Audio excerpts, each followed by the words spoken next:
Hello everyone, welcome to channel learn with ease. आज का topic है काउंटिंग रेशियोज का, जिसमें हम सॉल्व करेंगे question number 66 chapter 3 DK Goyal की बुक से class 12 accounts. Online sessions, online classes अगर आप चाहते हो, इंटरेस्टेड हो, तो मुझे व्हाट्सएप कर दो इस नंबर पर अपना नाम और क्लास। आप मुझे फॉलो कर सकते हो Telegram channel learn with ease official, जहां पर आप अपने डाउट्स और कमेंट्स लिख करके भेज सकते हो। तो क्वेश्चन में आपके पास है कंपनी की लिक्विड रेशो। लिक्विड रेशो का मतलब है क्विक रेशो और करंट रेशो, ये दो दी है, और साथ में इन्वेंट्री टर्नओवर रेशो भी दी है 5 टाइम्स। तो ये तीन रेशो दी है आपको, और निकालना क्या है। अभी तक तो हम रेशोज निकाल रहे थे, रेशो का चैप्टर है, लेकिन यहाँ तो रेशो दी हुई है। तो निकालना क्या है आपको। आपको करंट लाइबिलिटीज भी दी है 1.5 लाख रुपए, और आपको निकालना है रेवेन्यू फ्रॉम ऑपरेशन, मतलब कि सेल की फिगर निकालनी है कि इस कंपनी की सेल कितनी है। अगर वो 40% प्रॉफिट अर्न करता है, अगर वो goods are sold at 40% profit, अगर वो सामान बेचता है तो उसको 40% प्रॉफिट होता है, तो आपको वो सेल की फिगर बतानी है कि कितनी होगी। अब ये रेशियोज दी हैं, तीनों ही अलग अलग रेशियोज हैं। लिक्विड रेशियो, करंट रेशियो, जो कि आपकी लिक्विडिटी रेशियो से रिलेटेड है आपकी। यहां पर इसका क्या यूज होगा समझो। आपको ये पता है कि लिक्विड रेशियो में हम किसका कॉम्बिनेशन करते हैं, क्विक एसेट्स और करंट लाइबिलिटीज।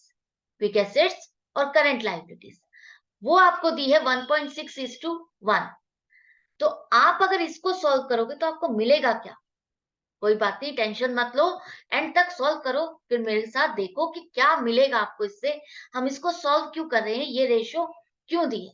तो आप मान लो क्विक एसेट्स एक्स है, क्योंकि आपके पास जो क्वेश्चन है उसमें आपके पास करंट लाइबिलिटीज दी हुई है। करंट लाइबिलिटीज कितनी है, 1.5 लाख रुपए।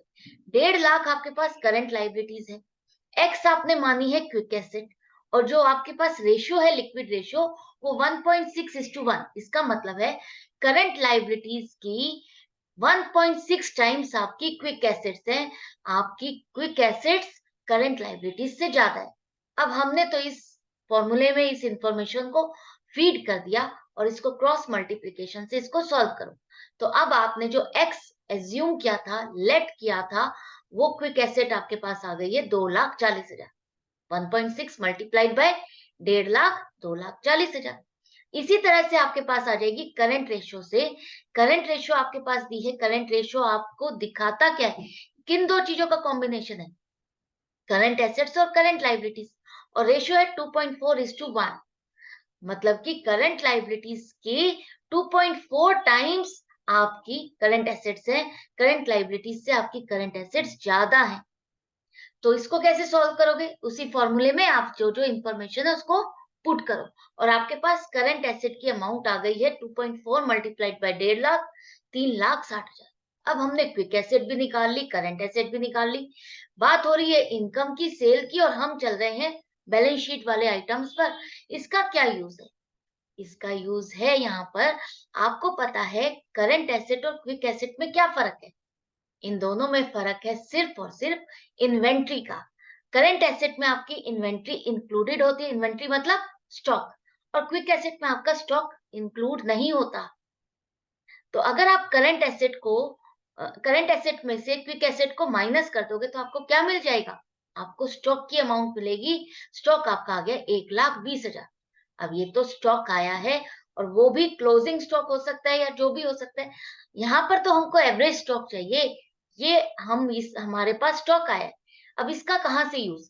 ठीक है, माना स्टॉक आ गया, लेकिन इसका कैसे यूज करेंगे। जब आपके पास कोई और इंफॉर्मेशन नहीं है, तो आप इसी को ही एवरेज स्टॉक की जगह पर यूज करोगे, 1,20,000। क्लियर है। अब बारी आती है कॉस्ट ऑफ गुड्स सोल्ड। अब वो कैसे निकालोगे, आपके पास इन्वेंट्री टर्नओवर रेशियो है। इन्वेंट्री टर्नओवर रेशियो है 5 times. 5 times inventory turnover ratio का क्या मतलब है, इसका मतलब है आपकी जो इन्वेंट्री है उसका 5 गुना ज्यादा आपकी कॉस्ट ऑफ गुड्स सोल्ड है।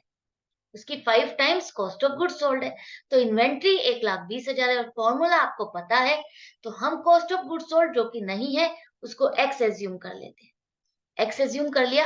अब यहां पर इसको सॉल्व करोगे तो आपको मिलेगा कॉस्ट ऑफ गुड्स सोल्ड, जो कि आ गया 6 लाख। 6 लाख आंसर आ गया ना। 5 आपने इन्वेंट्री टर्नओवर रेशो की जगह पर लिखा, इज इक्वल टू एक्स आपने एज्यूम किया कॉस्ट ऑफ गुड्स सोल्ड, और एवरेज स्टॉक की जगह पर जो आपने इन्वेंट्री कैलकुलेट की है current asset minus quick asset 1,20,000, उसी को आप लोगे। यहाँ पर आ गया आपके पास 6 lakh cost of goods sold. अब ये कॉस्ट ऑफ गुड्स सोल्ड है और हमें निकालनी है सेल। कैसे निकले? यहाँ पर दिया है कि आपका ग्रॉस प्रॉफिट है, ग्रॉस प्रॉफिट 40% है। 40% किसका? कॉस्ट का या सेल का? कुछ नहीं लिखा। तो उस केस में हम क्या लेंगे? हम लेके चलेंगे 40% वो प्रॉफिट आपकी कॉस्ट का आ रहा है। 40% प्रॉफिट वो अपनी कॉस्ट का अर्न करता है, जितना कीमत उसको सामान को बनाने में लग रही है उसका 40%, उसका 40% उसको प्रॉफिट होता है।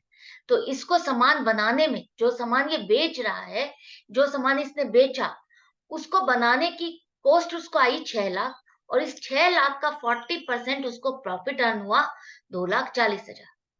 अरे भाई, हमको सेल निकालनी है, हम कॉस्ट प्रॉफिट इन सब की बात कर रहे हैं, क्यों कर रहे हैं? सेल में आपके दो पार्ट होते हैं, एक होता है कॉस्ट और दूसरा प्रॉफिट। तो दोनों मिलाकर के ही तो आपकी सेल बनती है।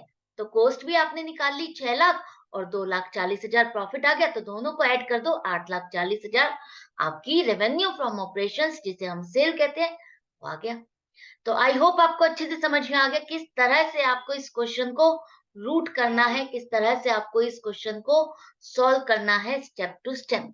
बस पता होना चाहिए कि रेशो है दी हुई है, तो उसका कॉम्बिनेशन क्या है, उसको सॉल्व करने के लिए हमने क्या क्या चीज को यूज किया होगा, और उससे हम अपने क्वेश्चन के लिए एक नेसेसरी यूजफुल इंफॉर्मेशन क्या निकाल सकते हैं। तो अगर आप उस सही ट्रैक को पकड़ लोगे तो डेफिनेटली करेक्ट आंसर तक ही पहुंचोगे। तो मैं मिलती हूँ आपसे नेक्स्ट वीडियो में नेक्स्ट क्वेश्चन के साथ। आई होप आपकी प्रैक्टिस अच्छी चल रही है, जम के चल रही है, बहुत अच्छे से समझ में आ रहा है, बेनिफिट हो रहा है। तो लाइक का बटन जरूर से प्रेस करो, ज्यादा से ज्यादा लोगों में शेयर करो, और चैनल को अभी तक सब्सक्राइब नहीं किया है तो जल्दी से चैनल को सब्सक्राइब भी कर दो। Good bye and take care.